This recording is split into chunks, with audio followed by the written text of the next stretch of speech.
La dermatitis atópica en el niño, pues la verdad es que a veces hay escenarios, ha llegado muchos pacientes a nuestro servicio en donde encontramos pues alteraciones en el sueño, alteraciones a nivel sociales, porque también en ese contexto afecta la piel.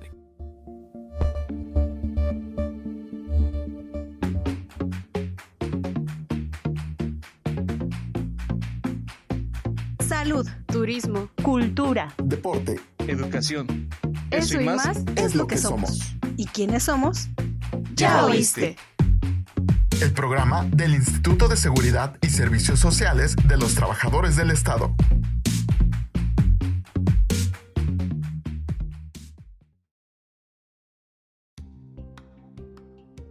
Hola, soy Claudia Mejía, estoy con ustedes en un nuevo episodio de Ya Oíste. Bueno, en esta ocasión me acompaña un invitado muy especial, es el doctor David Neri Acosta, que es alergólogo y médico internista. Pues él me va a acompañar para hablar de un tema extenso, pero esperamos hacerlo pequeño para que ustedes puedan digerirlo, le puedan entender. Y bueno, si tienen alguna duda ya saben que por medio de nuestras redes sociales, pues no las pueden mandar. ¿Cómo está, doctor? Muy bien, muchas gracias, Claudia. Pues bueno, aquí es un honor estar aquí contigo, con todo el equipo atrás, que finalmente pues es algo importante hablar de temas en relación a lo que vamos a tocar el día de hoy. Claro, porque como yo lo decía detrás de micrófono, allá atrás en cabina, yo le decía, es que a veces tenemos muchas dudas y creo que esta parte de, ya, me voy a resfriar, pero quizás sea una alergia, o ya la nariz me está saliendo moquito, o ya los ojos me están dando comezón, pero quizás sea una alergia y no gripa, ¿no? Entonces, cuando no sabemos cómo diferenciar en esto, que también es muy importante acudir a un médico antes de googlear y antes de decir, tengo esto,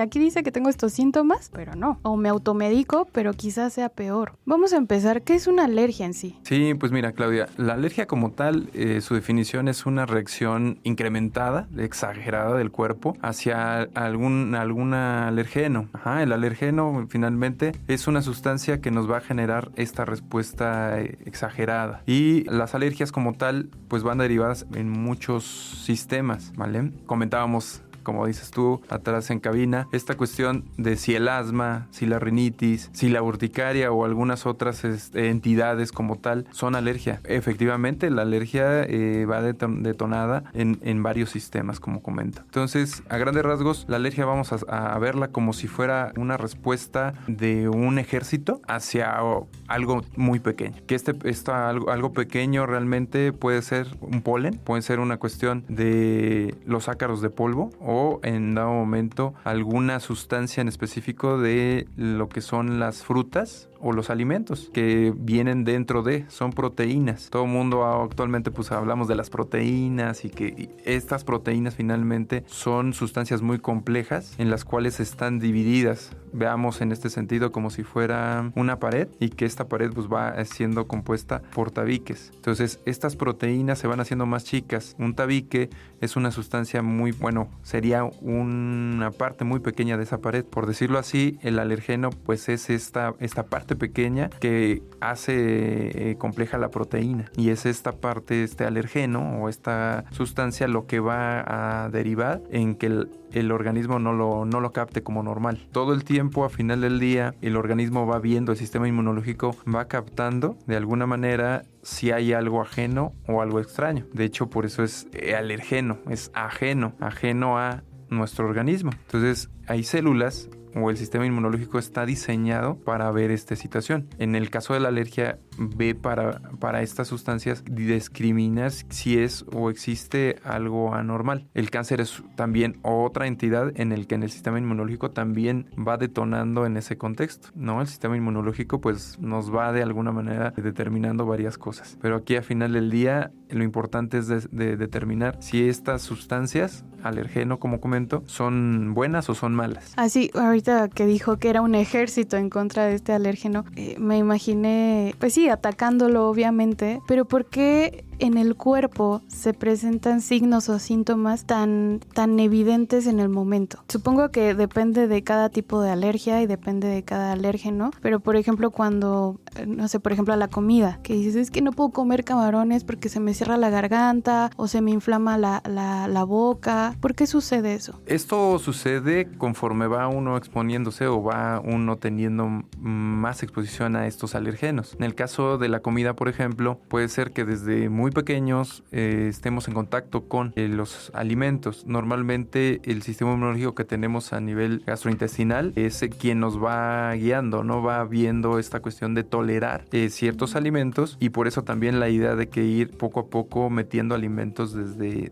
después de la lactancia, en la lactación. ¿Por qué? Porque finalmente no todas estas proteínas las podemos diferenciar, o el sistema inmunológico no las puede diferenciar tan fácilmente. Tenemos el ejemplo en el contexto, por ejemplo, de las carnes, que al final del día cuando uno es pequeño pues no puede en un momento masticar y no puede tener también en ese contexto de la alimentación. Pero la carne como tal, o estas proteínas que la carne puede llegar a tener, son más complejas, y el mismo sistema digestivo y el sistema inmunológico no las puede diferenciar tan fácilmente. Pero a lo largo del tiempo, si nosotros vamos consumiendo más estos alimentos y tenemos predisposición por nuestros padres o dentro de la familia, tenemos una predisposición a padecer este tipo de afecciones, pues obviamente va a presentarse ya un fenómeno o estos síntomas que normalmente conocemos, ¿no? La cuestión, como comentas, que de repente tengamos esta falta de aire, o estos silbidos, o de repente ronchas que normalmente se presentan cuando hay una alergia o un evento agudo. No quiere decir que este evento agudo no se haya presentado con anterioridad. Yo puedo ponerme ejemplo.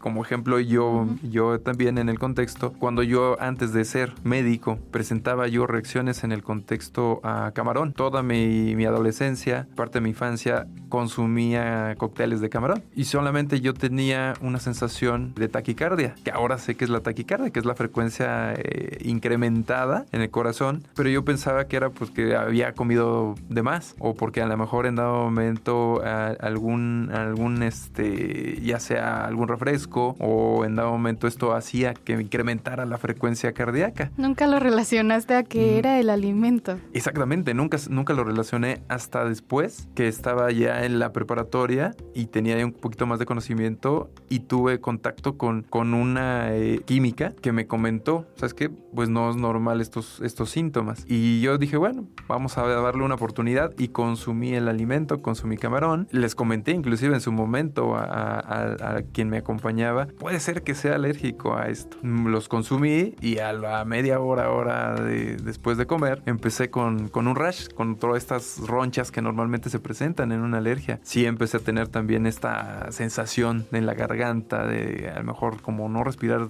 normal. Y bueno, al final del día esta manifestación ya estaba previa. Fue en agudo ya en ese momento, y pudo haber pasado más tiempo y a lo mejor no pasar este síntoma en agudo, ¿vale? Pero no quiere decir que no pueda presentarse desde antes. Son síntomas a veces muy discretos que nos llevan ya de la mano, pero el desconocimiento al final del día pues hace que al final tengamos esta respuesta tan exacerbada, o inclusive en dado momento llevar a un estado de anafilaxia o un choque anafiláctico, que es la característica más fuerte, más aguda y más grave y letal que pueda llegar a presentar en una alergia. Hablando de comida, de este ejemplo de comida, de alergia a la comida, ¿cómo saber? Tú nos decías, es que yo sentía que me daba taquicardia, pero yo decía, no pasa nada. Pero ¿qué síntomas, o hay síntomas que indican que puede ser alérgico a tal comida? O sea, hay síntomas que están... Sí, normalmente las más comunes al final como comentaba, son ronchas, lo que normalmente se presentan, o edema a nivel peribucal, que es lo que normalmente presentan. Digo, hemos visto a lo mejor de repente algunas películas en las que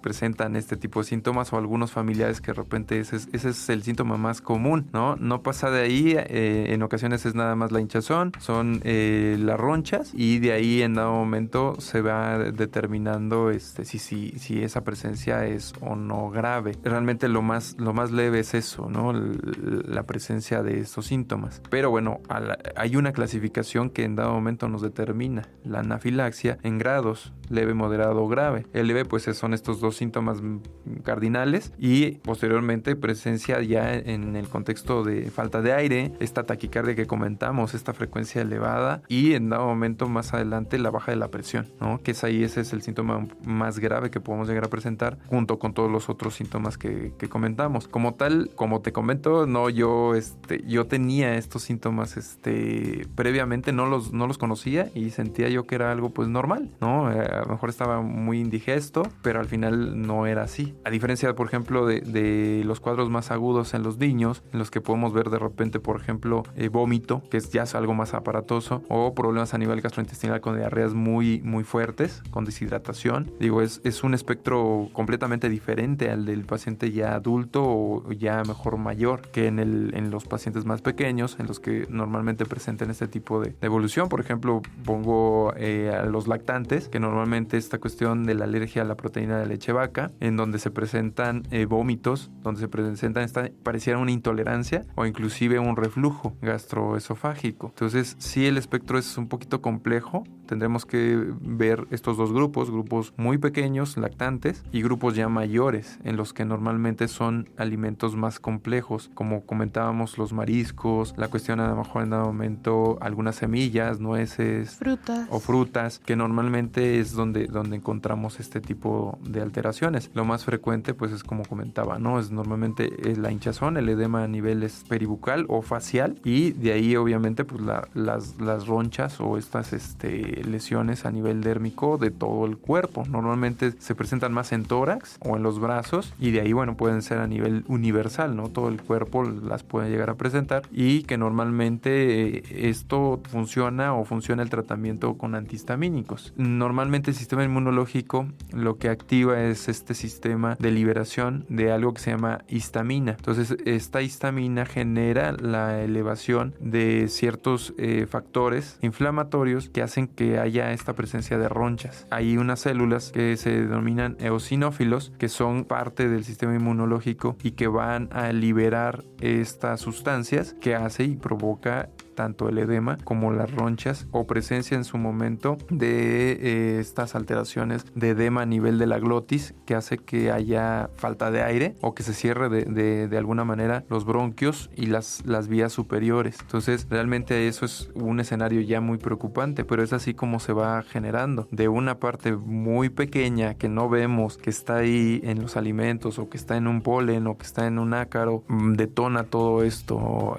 a nivel mayúsculo, a nivel de todo el organismo, ¿no? Y puede llegar a cobrar pues la vida del paciente, ¿no?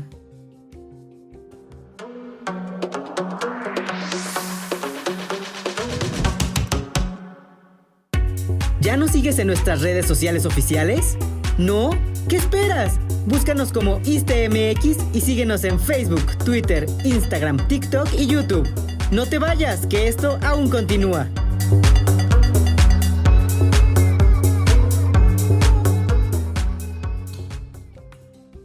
Hablando en alergias alimentarias, es importante que el paciente ya se dio cuenta que es alérgico, por ejemplo, a la manzana, al camarón. Es importante que se trate o simplemente evitar esos alimentos. Aquí es importante acudir, obviamente, al especialista, de primera mano al médico, porque el médico está capacitado, el médico general está capacitado para poder determinar si es o no un contexto de alergia. Y obviamente de ahí pues acudir ya al alergólogo. Normalmente ya en la consulta como especialista pues tenemos la tarea de hacer un listado, de ir viendo qué puede ser, qué no puede ser, si efectivamente fue una reacción alérgica como tal, detonada por cierto alimento o determinada a lo mejor por otro tipo de causas. Lamentablemente las alergias, como muchas otras de las afecciones a nivel mundial, son multifactoriales. Entonces la tarea del médico especialista es encontrar, digamos, esa aguja en ese pajar e ir quitando punto por punto para encontrar realmente cuál es la causa.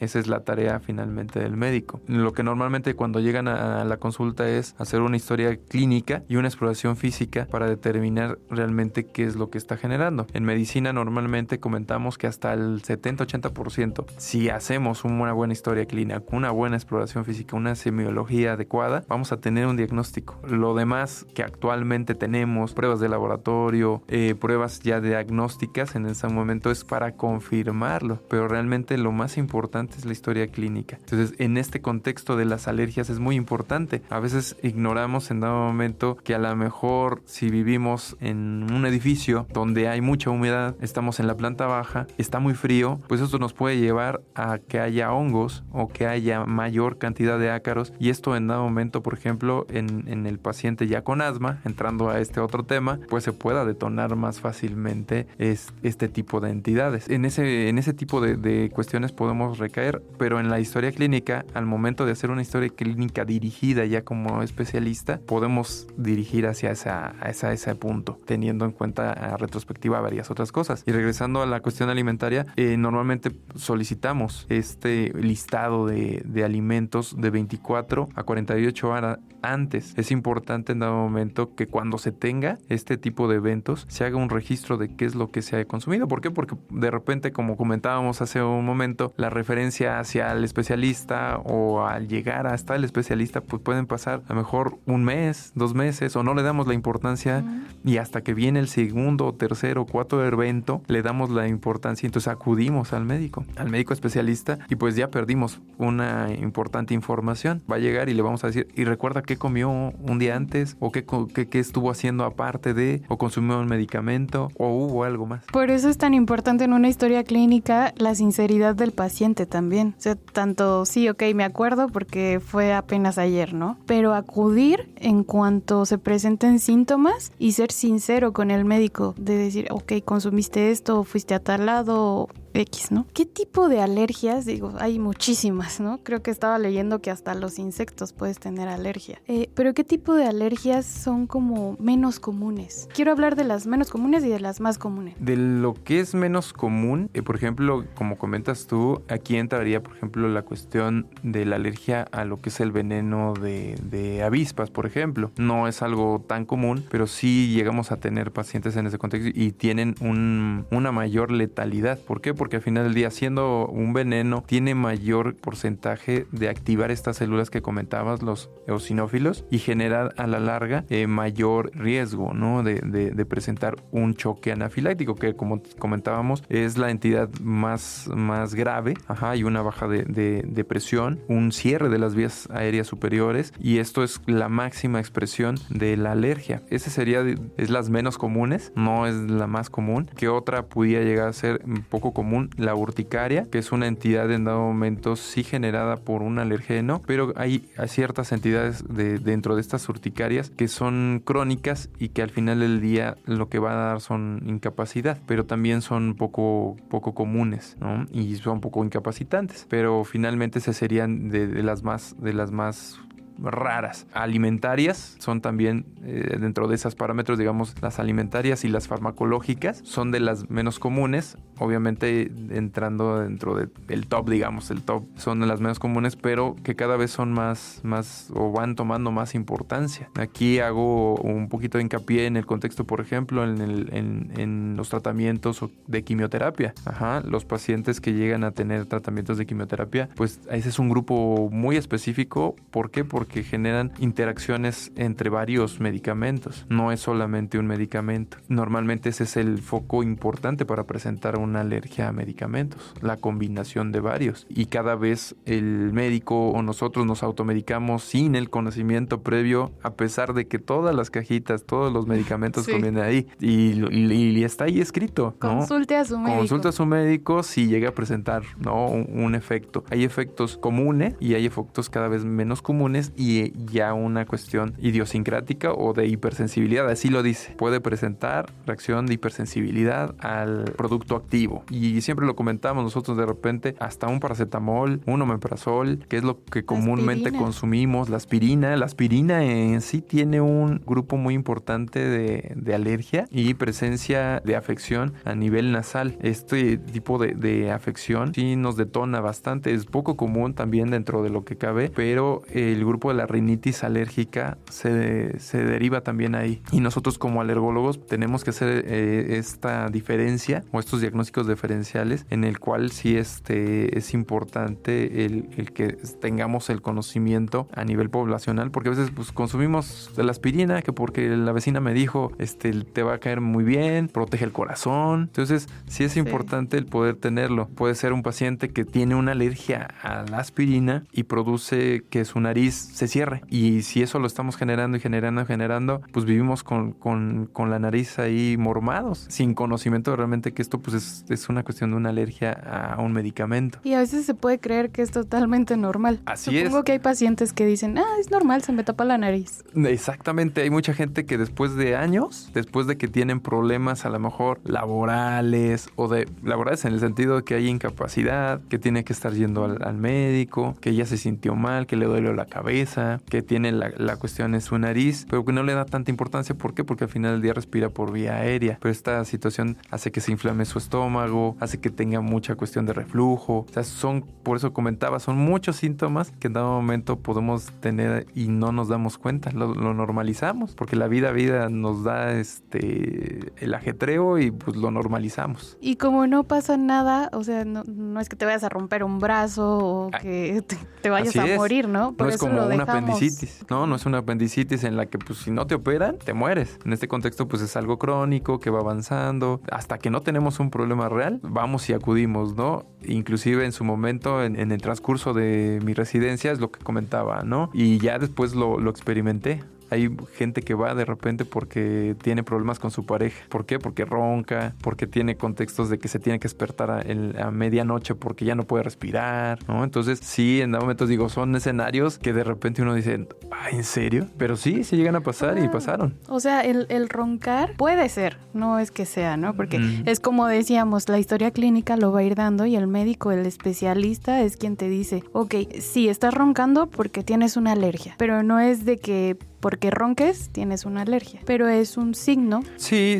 Normalmente, como comentábamos, ¿no? A lo mejor en el contexto de ya este ronquido podemos ver en un contexto de la rinitis. Normalmente la rinitis alérgica de la rinitis no alérgica, porque así se clasifican. La rinitis alérgica nos va a dar estornudos, nos va a dar comezón en la nariz, nos va a dar fluido nasal o una cuestión que nosotros llamamos descarga retronasal, que es estarse limpiando la garganta cada rato, porque finalmente estamos descargando todo este moco hacia la garganta. E inclusive ese es el punto que comentaba, y que de repente estos ronquidos o estas faltas de aire nocturnas que de repente nos tenemos que despertar porque sentimos que nos ahogamos, pues es esto, es un reflujo de todo ese moco que se está generando por la inflamación y la generación de histamina a nivel local, a nivel de su nariz, y que va a detonar en esa mala calidad, ¿no? En que haya despertares, en que de repente en la mañana, por ejemplo, ya esté el niño o el señor con un escurrimiento sin parar y que esté dependiendo de un medicamento, en este caso un antihistamínico.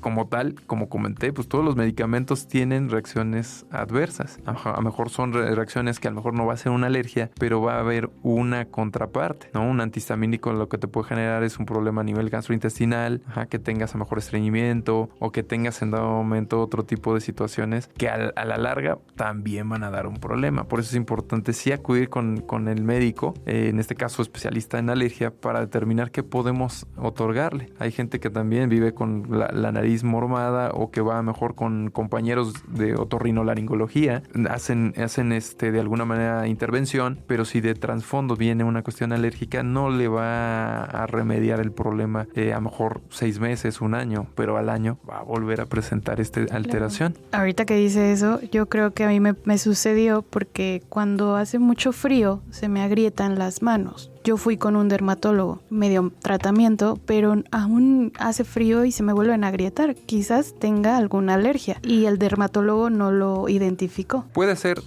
Aquí en el contexto de la piel, que es otra parte de la alergia, al final del día hay una alteración a nivel de la piel. Cabe mencionar, es el órgano más grande, más extenso del ser humano y que a veces no le damos la importancia. Aquí me voy más en el contexto del hombre porque también ese es un problema importante a nivel de la salud, que el hombre pues lo deja pasar. Lo hemos hablado aquí. ¿No? Normalmente la mujer siempre procura tener una buena salud y en ese contexto las mujeres tienen menos propensión a este tipo de situaciones. ¿Por qué? Porque se hidrata la piel. La piel como tal tiene una hidratación natural. Sin embargo, cambios a nivel de contaminación, incrementos en el contexto de la temperatura, la exposición solar o la exposición también del otro lado, mucha agua o mucho tiempo en el agua, las albercas por ejemplo, que tienen mucho cloro, pueden llegar a maltratar la piel en general, pero en los pacientes que hay una predisposición a una alergia pues es mayor. Entonces se pueden agrietar las manos, se pueden agrietar todo el resto del cuerpo. Lo ideal en dado momento en los pacientes o gente que llega a presentar este tipo es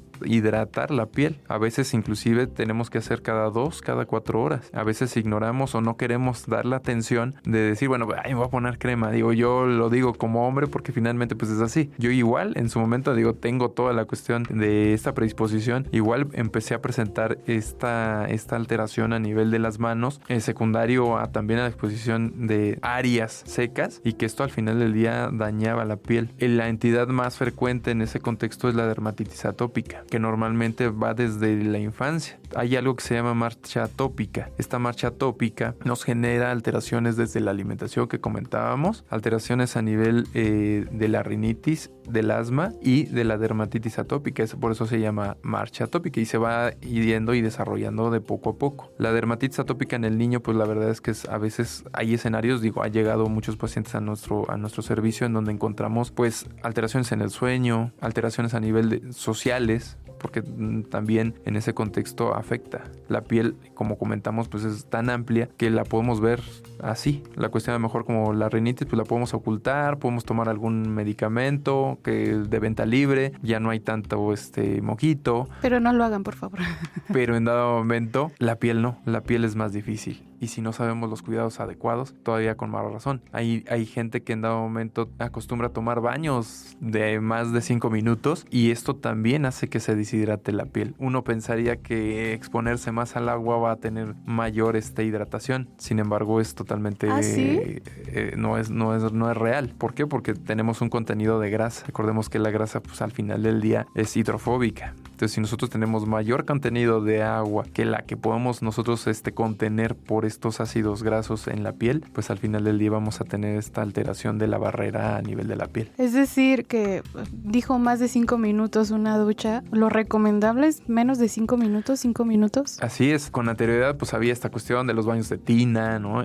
Pero que al final del día pues esto también lleva a ciertas alteraciones. Vuelvo a comentar en la barrera. El paciente con dermatitis atópica ya tiene en sí un daño de la barrera de la piel. Si en dado momento agregamos más factores, como en este caso tener duchas de mucho tiempo, no humectar la piel con crema, exponerse más al sol, pues obviamente esto va a incrementar. Al igual que la piel, comentar que las mucosas a nivel de la nariz pues es lo mismo, sigue siendo parte de lo que es la piel, sin embargo cambia el epitelio o esta manera de verla a nivel de la nariz, pero igual los pacientes con rinitis alérgica se les comenta que hay que hidratar la nariz. Hay pacientes que con la simple hidratación de esta mucosa mejoran mucho en la sintomatología y no requieren más tratamiento. En el contexto, como comentabas, Claudia, de lo que dices tú, de la nariz, que de repente con el frío, con el calor, lamentablemente hay pacientes que al tener tanto tiempo de evolución podemos controlar la cuestión alérgica, pero ya la cuestión física, la cuestión que ya se presentó ahí y que tiene alterada la respuesta inflamatoria, ya no podemos llegar a controlar. Y cuando llega a suceder ahorita los climas, ya sea húmedo o muy secos, pues hace que la barrera o esta piel, esta continuidad de la piel a nivel de la mucosa se deshidrate y entonces empezamos a tener comezón, empezamos a tener esta sensación de resequedad y es ahí donde se recomienda que en dado momento se hidrate. Hay muchos emolientes en la actualidad para que podamos tener una buena hidratación de estas mucosas. En los ojos es otra posibilidad, que de repente estemos ahí que nos estamos tallando los ojos o que ya tenemos el ojo seco, que le echamos la culpa porque estamos viendo apreciando mucho el monitor de las computadoras, las pantallas, pero finalmente también tiene que ver en ese contexto. El paciente con esta ya predisposición pues va a generar obviamente mayor resequedad en el ojo, mayor exposición en ese sentido y más ardor, más malestar, el ojo rojo, y obviamente aquí lo más importante en esta entidad es la cuestión de la comezón, el prurito. ¡Hey tú! No te muevas, esto aún no termina. Y si te perdiste algún programa, puedes escucharlo en tu streaming favorito. Estamos como Ya Oíste.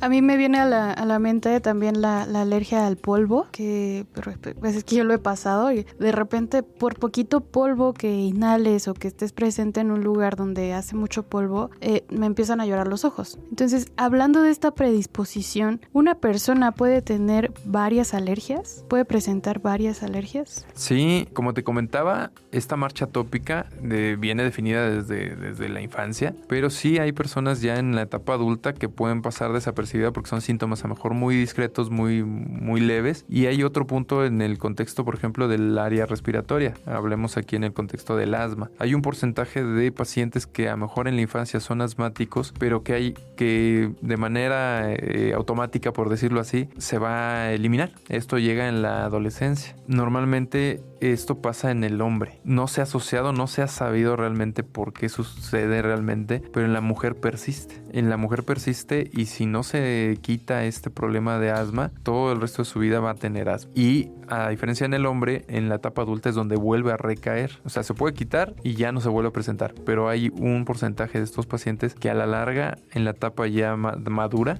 adulta, vuelven a presentar si hay exposición, por ejemplo, al humo, al tabaco o exposiciones a alergenos ya en específico. Que lamentablemente de esto de los alergenos que como estábamos hablando, son sustancias muy pequeñas que no podemos ver a simple vista obviamente, pero que están en los pólenes o como dices tú, en el polvo. El polvo como tal está generado con epitelio o desecho, por decirlo así, de la estructura de algunos parásitos, como en el caso que comentábamos, los ácaros, cucaracha, algunos otros, la hormiga, que en dado momento esto nos puede generar y que no lo vemos, porque al final del día el polvo son una diversidad muy amplia de proteínas, pero que al final también hay tierra. Entonces nosotros decimos, el polvo pues es como si fuera la tierra, pero ahí dentro de toda esa tierra, que cabe resaltar, la tierra no tiene no tiene un contenido proteico, por eso no podemos tener una alergia a la tierra, pero el polvo en general viene contaminado, por decirlo así, de todas estas sustancias que comentamos, ¿no? Los ácaros, la cuestión de la cucaracha, como comento, algunas otras especies,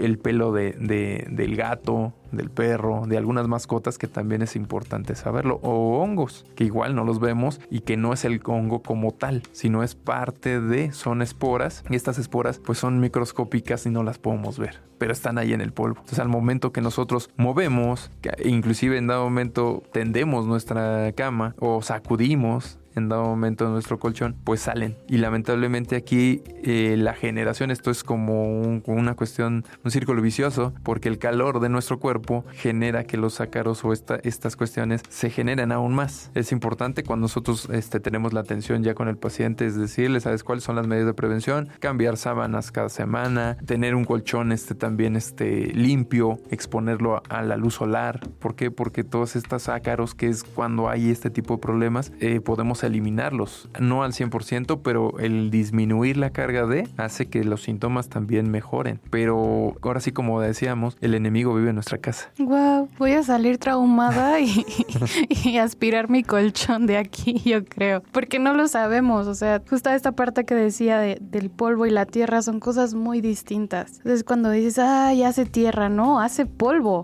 combinado con tierra, pero está interesante esta parte y de preocuparse también, porque a veces dejamos pasar pasar las cosas como decíamos en un principio.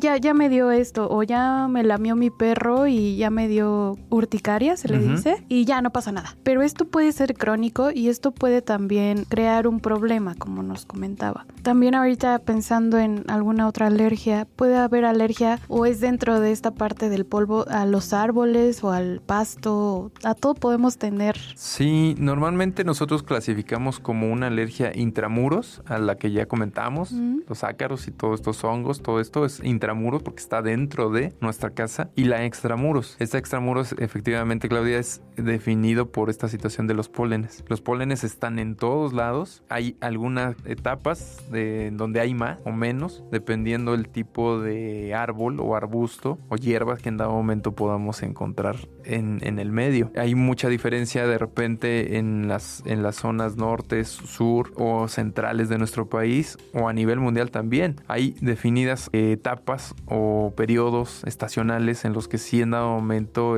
podemos ver. ¿Sabes qué? Hay más fiebre del heno, por ejemplo, o hay más abedul. Entonces eso va a estar definido en donde nos encontremos, en el área en donde nos encontremos. Aquí en la Ciudad de México tenemos una amplia variedad de árboles. Entonces nosotros todo el año, prácticamente todo el año, estamos con polinización. Entonces tenemos centros a nivel de todo el país, pero principalmente en la Ciudad de México, de aerobiología, que hay un instituto de aerobiología donde nos definen, inclusive ya también hay aplicaciones en el celular, donde nos refieren, hay un porcentaje alto de tal polen. Sí. Entonces, estas situaciones hacen que haya ciertas etapas del año en donde incrementa este porcentaje de la rinitis, o que de repente tengamos más comezón, o que de repente tengamos, así como comentábamos previamente a la entrevista, es que ¿por qué de repente siento que me voy a enfermar? Pienso si es o no una alergia. Obviamente aquí lo más importante es, si no tenemos fiebre, si no tenemos algún dato de infección, que principalmente es fiebre o elevación de la temperatura, quiere decir que puede haber ahí un sustrato de alergia. Les comentaba, finalmente habrá áreas en donde sí, de manera estacional, son generadas estas polinizaciones y que obviamente van a ser más importantes. Pero le digo, en la Ciudad de México es muy raro. Normalmente todo el año se presentan. Pero sí, efectivamente hay ya características, por lo menos aquí en la Ciudad de México, pues normalmente es el abedul. Vemos en el contexto algunos arbustos, artemisa, que nos pueden dar en dado momento mayor predisposición a las mismas. Estas son comunes, es lo más común. De hecho, cuando se empezó a estudiar esta situación fue la fiebre del heno en Europa, donde se empezaron a ver estas cuestiones más importantemente, porque estaban muy definidas las etapas estacionales en donde se presentaban los fenómenos. Actualmente, vuelvo a insistir, ya no hay como tal, porque hay tanta cantidad de árboles y que hemos en dado momento traído a la ciudad, igual en otras ciudades grandes, que en dado momento esto ya no es tan visible para cada paciente. Pero habrá obviamente en el interior de la República áreas en donde sí, efectivamente, no hay tanta diversidad de árboles o de pólenes, que sí podemos ver todos estos fenómenos, y que obviamente yo les puedo comentar, alergólogos hay, y hay en cada estado de la República. El tratamiento, bueno, con todo lo que hemos estado hablando, depende de cada alergia, depende de cada persona. Como tal, no hay uno específico, pero lo importante es que no nos automediquemos. Así es. Porque hablando de alergias medicinales, o cómo se le son alergias a fármacos o medicamentos. A fármacos o medicamentos, pues imagínense, si de por sí tienes una alergia y tú te automedicas, puede ser peor. Ahora, quiero hablar un poco de prevención. Nos decía, por ejemplo, a esta alergia a los ácaros, al polvo, sacar tu colchón al sol, aspirarlo, cambiar las sábanas, tener un poquito más de limpieza. ¿De qué otra forma podemos prevenir hacia alguna otra tipo de alergia? Aquí finalmente la prevención que podemos nosotros llevar a cabo es hacia estos fenómenos, como comentábamos, a nivel respiratorio. La cuestión, por ejemplo, farmacológica es muy difícil porque no sabemos realmente en qué momento se vaya a presentar. Podemos nosotros consumir, como en los alimentos, a lo mejor a lo largo de meses, y de repente empezamos a tener el síntoma. Entonces es más difícil en ese escenario el poder hacer una prevención. La prevención viene en ese contexto, a lo mejor desde inclusive que empezamos a tener conocimiento de esta rinitis o de estos síntomas de comezón y poder en dado momento ir pensando qué puede ser. Si no estamos cambiando las sábanas, pues hay que implementar este tipo de escenarios. Pero yo me iría desde antes. Si nosotros ya tenemos una predisposición, porque a lo mejor conocemos como papás, es tener buenos hábitos alimenticios, hacer ejercicio, que es algo básico. A veces nosotros decimos es muy trillado el hacerlo, pero realmente viene desde ese momento, ¿no? Desde el momento en la concepción como tal de un individuo. ¿Por qué? Porque la madre, al final del día, tenemos una comunicación, ¿no? A través del cordón, donde pasan ciertas proteínas y que empezar a tener esta comunicación o esta interacción. Y nos podemos ir todavía más al fondo en el contexto del microbioma. Este microbioma probablemente en algunas otras entrevistas se ha tomado este punto. El microbioma es, de alguna manera, tiene que ver con el intestino. Ahí en el intestino tenemos una diversidad de bacterias que también definen y que van a definir cómo se presenten, por ejemplo, los alimentos, y que de alguna manera también esto nos va a ayudar. Entonces, el tener una buena alimentación, sí variada, que tenga calidad, que tenga las cantidades adecuadas a la cuestión del plato del buen comer, nos va a ayudar mucho. ¿Por qué? Porque va a haber un individuo que también va a tener una exposición de manera adecuada y mejor para disminuir de alguna manera también este microbioma alterado. Que no sea tan hostil en el organismo. El fumar puede también generar... Aquí obviamente el fumar lo que nos va a generar es una cuestión de inflamación. Ya hay una predisposición, como comentábamos, el paciente ya adulto, que a lo mejor fue asmático de niño, por alguna razón se limitó, pero más adelante empezó a tener esta cuestión del tabaco, sí puede incrementar nuevamente la inflamación y volver a presentar y detonar esta inflamación alérgica. Recordemos, esta inflamación alérgica va detonada en el contexto del eosinófilo, y obviamente aquí dejo casi al final en ese sentido una molécula que se llama inmunoglobulina E. Esta inmunoglobulina E es una proteína en la que va a ayudar al sistema inmunológico a interactuar entre células. Este es en el caso de una célula presentadora, así como se dice, una célula presentadora va a presentar a otra célula que se llama linfocito B. Este linfocito B va a generar esta inmunoglobulina. Existen varias inmunoglobulinas. La inmunoglobulina E como tal es nuestro actor principal para generar la respuesta alérgica y sostenida. Y este es el que va a liberar al eosinófilo y le va a indicar la liberación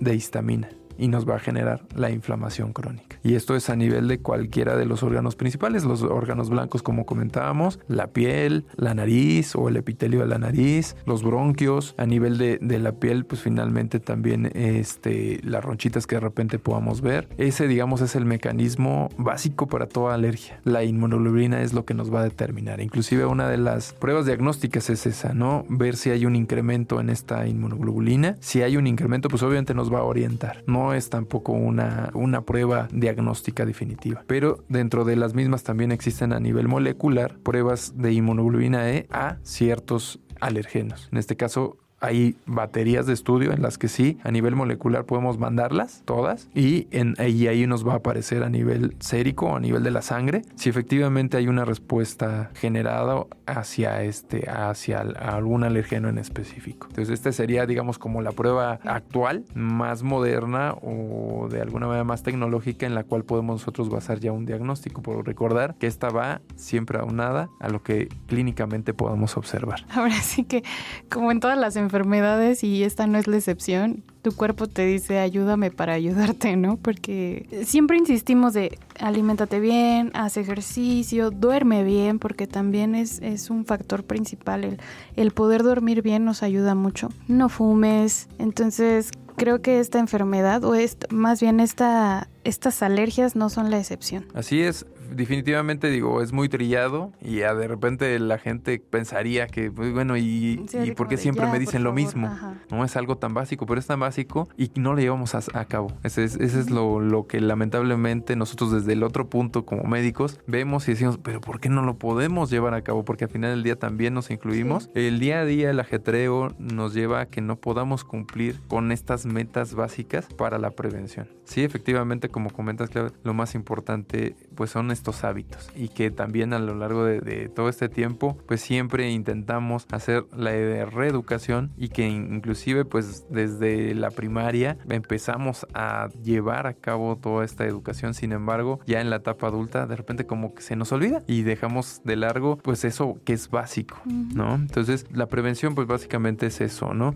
Ya una vez que nosotros vemos el paciente ya con las entidades de manera crónica, pues bueno, ya hay que dar esta cuestión de prevención secundaria, y que ya nos toca a nosotros como especialistas el poderla llevar. Obviamente sabemos que todo paciente que llega ahora sí que a nuestro consultorio, vamos a incidir en la educación. ¿Por qué? Porque ya va a tener una predisposición para tener un hijo, un sobrino o algún familiar que presente estas entidades o que puede llegar a presentar más adelante. Entonces hacemos también este ejercicio de reeducación. A veces somos muy cabeza dura, y también en esta parte de la automedicación. Sí, efectivamente, la cuestión de automedicarse, pues nosotros es así como nuestro día a día, ¿no? Decir, bueno, pero ¿por qué lo están haciendo? Se están haciendo un daño. Y como comentaba, a pesar de que dicen todas las quejas ahí, ¿no?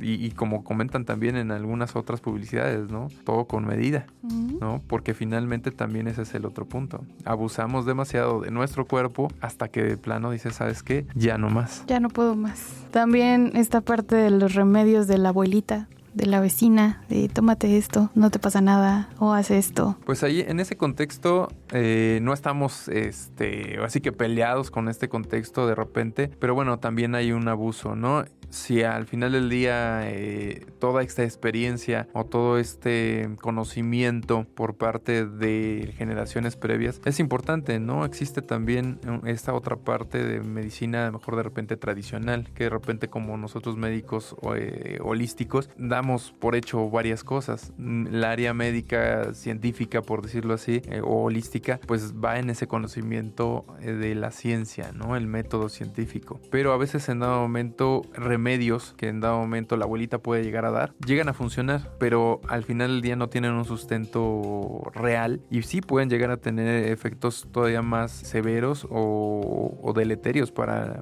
el paciente. Entonces yo recomendaría ahí, acudan a su médico, tengan la confianza en ese sentido. Y bueno, tenemos esta arma de dos filos que es la tecnología, el internet, ahora con la inteligencia artificial. Sí es importante tenerlo siempre y tener un criterio, ¿no? En el contexto de que, bueno, es una orientación. No nos va a rebasar, esperemos no nos rebase muy pronto esta tecnología, esta inteligencia artificial. ¿Por qué? Porque al final del día la inteligencia artificial no ha podido todavía discernir esta cuestión de la experiencia. La experiencia que uno como clínico, uno como médico puede llegar a tener. Obviamente nos casamos mucho de repente con esta idea de que, bueno, si una guía lo dice, eso es lo que hay que aplicar. Sin embargo, nosotros como médicos, como especialistas y subespecialistas, tenemos que discernir. Eso es una guía, no quiere decir que sea esto lo que siempre vamos a aplicar. ¿Por qué? Porque cada paciente es totalmente diferente y eso es algo que no va a poder cambiarse. Yo considero por muchos años, porque la experiencia que uno como médico que ha estado viendo, que ha estado revisando, nunca va a suplir lo que una guía que ciertamente está hecha por varios expertos va a poder, porque no va a poder meter en ese grupo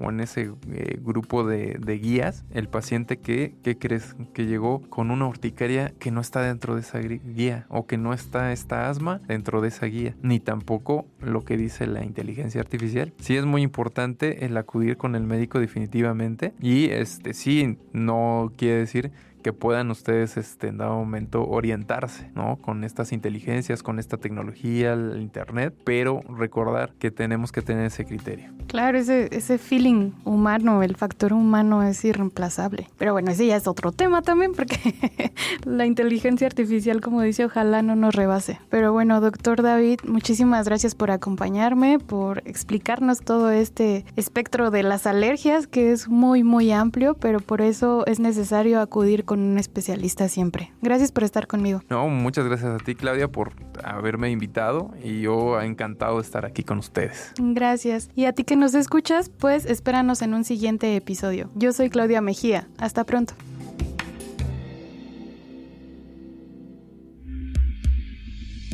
Este programa es realizado gracias a la colaboración de Claudia Mejía, Antonio Tapia en la producción, Cristian Ortiz en la producción ejecutiva.